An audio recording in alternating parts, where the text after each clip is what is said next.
Halo semua, kembali lagi dengan saya Dr. Elias Ginting. Pada saat ini kita akan membahas satu jenis obat yang pasti sudah sangat dikenal oleh Bapak Ibu semua khususnya bunda-bunda yang ada di sini. Obat apa itu?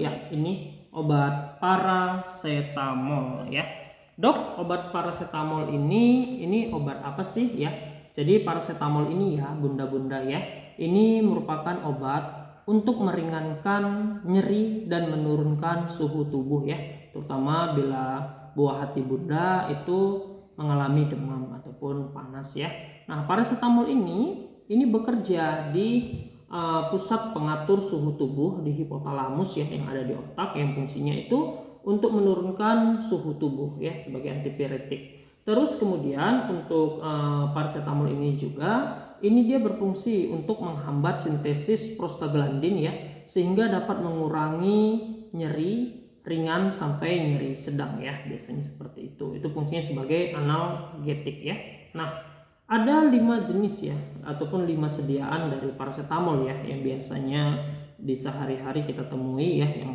Nah, ini paracetamol paracetamol sediaan sirup, pas ini tidak asing lagi Terus kemudian ada sediaannya itu tablet. Nah, ada juga sediaannya itu yang sirup juga, tapi dia ada pipetnya ada dropnya diberikan pakai pipet tetes begitu. Itu biasanya untuk bayi. Nah, terus kemudian ada sediaannya yang infus tapi ini paracetamol ada botol begitu. Nah, biasanya itu diberikan dengan pada saat diinfus, biasanya itu harus di fasilitas kesehatan. Terus ada satu lagi ini paracetamol suppostoria ataupun paracetamol ini paracetamol lewat anus diberikan suppostoria lewat anus ataupun lewat dubur. Nah, apa hal-hal yang harus diperhatikan untuk pemberian paracetamol? Nah, yang pertama sudah pasti suhu tubuhnya. Jadi saya anjurkan untuk bunda-bunda semua Bapak Ibu harus menyediakan termometer ataupun pengukur suhu yang fungsinya untuk mengetahui berapa suhu buah hatinya Jadi kalau suhunya di atas 37,5 batas untuk normalnya sampai 37,5, misalnya sudah 38, 39, 40 apalagi. Nah, itu harus diberikan yang namanya paracetamol. Nah, kalau demamnya sampai tinggi sekali tapi tidak diberikan dengan cepat paracetamolnya ataupun tidak dikompres, takutnya apa? Takutnya bisa terjadi yang namanya kejang demam Anaknya kejang demam kejang-kejang karena suhu tubuhnya yang sudah terlalu tinggi. Nah, perlu diketahui ini menjadi penting Bapak Ibu semua bunda-bunda. Yang paling perlu diketahui adalah dosisnya. Nah, seringnya dosisnya ini yang bermasalah Sebenarnya bukan bermasalah sih. Kita berikan misalnya anaknya demam kita mungkin tidak ada suhu, pegang saja demam sudah langsung dikasih paracetamol. Mungkin tidak ada yang sirup, mungkin adanya yang sedianya tablet. Jadi kadang dipatah dibagi 2, patah bagi 3, bagi 4. Jadi dosisnya itu tidak tepat, tidak pas, tidak pasti dengan berat badannya. Bisa benar, bisa tidak. Seringnya itu tidak benar Nah, terus kemudian pemberiannya kadang diberikan itu mungkin pagi, siang, malam Jadi habis makan pagi, siang ataupun malam bagi anak yang sudah makan. Nah, itu juga kurang tepat. Jadi pemberiannya itu kalau dia 3 kali sehari berarti wajib per 8 jam. Kalau dia itu per 4 kali sehari berarti dia itu wajib per 4 jam. Tidak boleh pagi diminum habis makan, siang habis makan, malam habis makan. Misalnya jam 7 malam sudah diberikan, besok lagi, pagi lagi baru diberikan, mungkin jam 7 pagi lagi, jadi udah 12 jam. Makanya sering anaknya itu di subuh tengah malam begitu anaknya demamnya panas lagi, ibunya bingung, loh tadi kan udah dikasih sudah dikasih, ini bagaimana mau diberikan lagi atau tunggu pagi lagi? Nah, itu jadi sekarang pemberian obatnya itu wajib sesuai dengan jam berapapun itu. Misalnya jam pemberiannya per 6 jam, dapatnya jam 4 pagi 4 subuh atau jam 2 dini hari, wajib diberikan seperti diberikan obatnya. Itulah caranya untuk demamnya itu jangan tinggi lagi ya, ataupun takutnya nanti jadinya kejang ya. Nah, terus dok bagaimana untuk pemberian obatnya? Jadi pemberian obatnya ibu harus tahu dulu ya dosisnya. Dosis pada anak itu adalah 10 sampai 15 mg per kilogram berat badan per kali beri ya. Jadi kalau 3 kali sehari ya berarti dapatnya ya itu tadi 10 sampai 15 mg per kilogram berat badan. Nah, Bapak Ibu ya, bunda-bunda harus tahu juga. Nah, sediaannya contoh seperti ini ya, sirup ya. Ini kan sirupnya ini dia sediaannya 120 mg per 5 ml ya. Jadi 5 ml ini setara dengan 1 sendok teh ataupun 1 sendok takar ya, 5 ml. Jadi per 5 ml-nya itu ada 120 mg. Nah, misalnya di Supposturia ini dia 125 mg ya, ataupun di paracetamol tablet ini 500 mg. Nah, jadi harus tepat dosisnya. Dosisnya itu adalah 10 sampai 15 mg per kilogram berat badan. Nanti sebentar kita kita buat catatannya ya. Jadi perlu ingat dulu ya, kalau 5 ml itu berarti 1 sendok teh itu isinya 120 mg ya. Kalau 1 sendok makan ya itu isinya 15 ml. Berarti kalau 15 ml tinggal dikali 3 aja.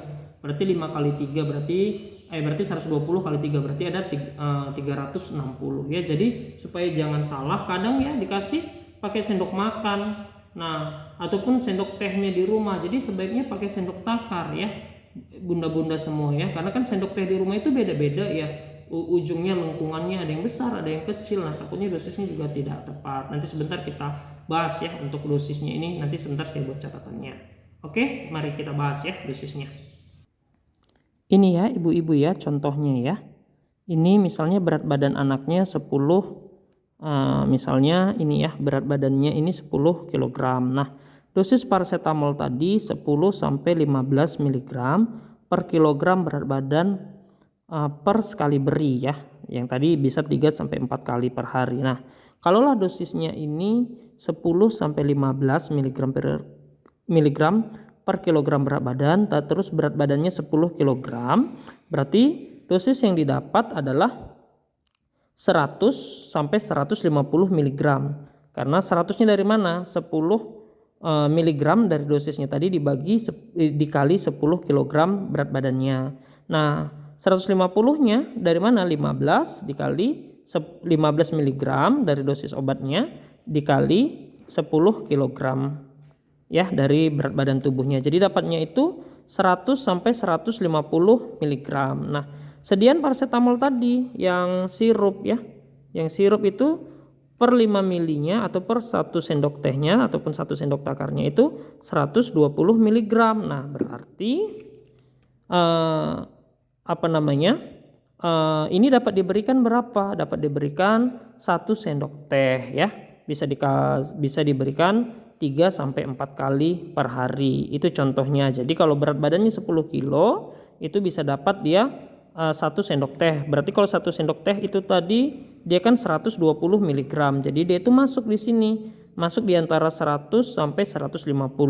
Nah, kalau diberikan setengah sendok teh kurang, tidak mencukupi dosisnya nanti. Jadi demamnya tidak cepat turun. Kalau dia diberikan 2 sendok teh berarti 240 mg, sementara dosis maksimalnya anaknya ini hanya 150 mg. Itu ya contoh pertama. Nah, kita lihat contoh yang kedua. Nah, ini misalnya berat badan anaknya 15 kg ya. Tadi dosisnya sudah sama-sama tahu ya, yaitu 10 sampai 15 mg per kilogram berat badan. Dengan berat badan 15 kg, dosis yang didapat berarti 15 kali 10 dosis minimumnya ya, 10 sampai 15 ini minimum, ini maksimum ya dosisnya ya. Berarti dapatnya 150 sampai 225 mg.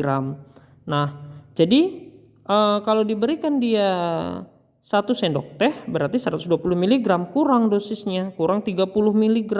Karena ini tadi minimumnya dapatnya 150 kurang 30. Nanti kalau diberikan 1 sendok teh saja dengan berat badan 15 kilo, wah tidak cukup dosisnya. Jadi anaknya demamnya itu tidak turun ya, ataupun lambat turunnya ya.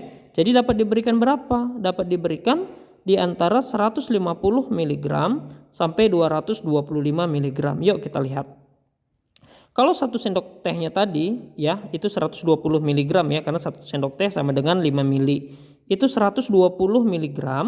Nah, berarti kalau dikasih 2 sendok teh berarti 240 mg. Dosisnya kelebihan karena dosis maksimumnya 225 mg. Kita lihat lagi yuk. Nah, 1 sendok teh 120 mg. Setengah sendok teh itu 60 mg. Nah, kalau diberikan 120 mg tambah 60 mg berarti 180. Berarti ini 180 mg ya. Kalau 180 mg udah masuk dok. Ini sudah masuk, berarti bisa diberikan 1,5 sendok teh 180 mg. Nah, ini ya 180. Nah, tapi masih ada dosisnya itu masih bisa sampai di 225 mg. Coba kita lihat lagi. Kalau 1/4 sendok teh berarti ya, kalau setengahnya 60 berarti 1/4-nya itu 30 mg. Berarti kalau kita hitung ya, 1 sendok teh 120 mg, setengah sendok teh 60 mg, 1/4 sendok teh 30 mg, berarti ini 1 sendok teh berarti setengah tambah 1/4 berarti ini 3/4 ya, 3/4 sendok teh.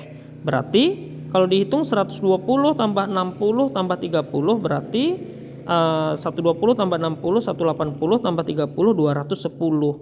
Itu 1/3 CTH ataupun 1/3 sendok teh dapatnya 210 mg. Nah, itu masih kita lihat masuk nggak 1/3 sendok teh masuk nggak di dosisnya 150 sampai 225, berarti dosisnya masuk ya bunda. Nah, contohnya seperti itu, contoh gampangnya. Kalau anaknya misalnya 5 kilo ya, misalnya anaknya 5 kilo ya, nah berarti tadi dosisnya 10 sampai 15 ya, berarti 5 kali 10 sama 5 kali 15, berarti ini 50 sampai 75. Jadi bisa diberikan berapa? Bisa diberikan tadi kalau setengah sendok teh berapa? 60 mg. Jadi bisa diantaranya itu ya, bisa diberikan setengah sendok teh. Segampang itu. Diberikannya 3 sampai 4 kali sehari ataupun 6/6 jam ataupun per 8 jam. Nah, jadi itu ya bunda-bunda semua ya, bapak ibu ya, ada juga ya suami-suami ya, paksu semua ya, terkait dengan dosis pada anak. Tapi perlu diperhatikan lagi ya, mungkin di awal tadi saya lupa, harus sedia juga timbangan ya, ataupun untuk apa ya, supaya tahu nanti timbangannya berapa. Atau ya dilihat kalau misalnya baru ikut posyandu ya, kalau dia bagi yang masih 60 bulan ke bawah ya yang ikut posyandu ya bisa pakai itu ya kalau dia jaraknya belum terlalu lama. Nah, terus apalagi yang diperhatikan sebelum pemberian obatnya ini tadi, kalau dia paracetamol ya itu harus dikocok dulu ya. Kocok dulu ya minimal 10 detik ya supaya tercampur sempurna. Terus pastikan ya expired obatnya harus ataupun masa kadaluarsanya harus dilihat ya, di semua jenis obat harus dilihat ya. Terus kemudian kalau dia ada minum beberapa obat ya dipastikan jangan sampai kandungan paracetamolnya ada juga di obat yang lain ya. Terus juga perlu diperhatikan ya Bapak Ibu semua, selain untuk pemberian paracetamol, anaknya itu harus dikompres ya. Kompresnya dengan air hangat ya, bisa di kening ya, di leher, di ketiak ataupun di dada atas ya. Dan banyak diberikan kalau dia masih 6 bulan ke bawah ya berarti diberikan ASI. Kalau dia 6 bulan ke atas ya itu banyak diberikan minum air hangat ya. Tapi kalau dia masih ASI diberikan ASI ya, misalnya dia masih di bawah 2 tahun ya sudah diberikan ASI sebanyak-banyaknya. Kalau dia sudah MPASI ya boleh dikasih makan. Tapi kalau 6 bulan ke bawah itu wajib untuk ASI saja tanpa diberikan makanan ataupun minuman apapun ya. Terus kalau untuk yang anak-anaknya sudah 5 tahun, 6 tahun, 7 tahun ya, itu banyak diberikan minum air putih, kalau bisa air putih hangat, dan dihindari ya konsumsi-konsumsi makanan-makanan yang bisa menyebabkan iritasi ya, mungkin di saluran makannya ya, ya bisa iritasi, bisa pembengkakan amandel ya, tonsilitis ya.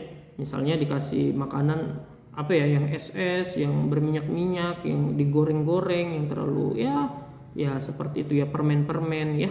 Nah, itu harus dihindari. Mungkin itu ya yang bisa saya sampaikan. Mungkin agak panjang ya, tapi ya semoga bisa membantu Bapak Ibu semua yang ada di rumah untuk kebaikan dan kesehatan dari buah hatinya. Baik, terima kasih banyak untuk perhatiannya.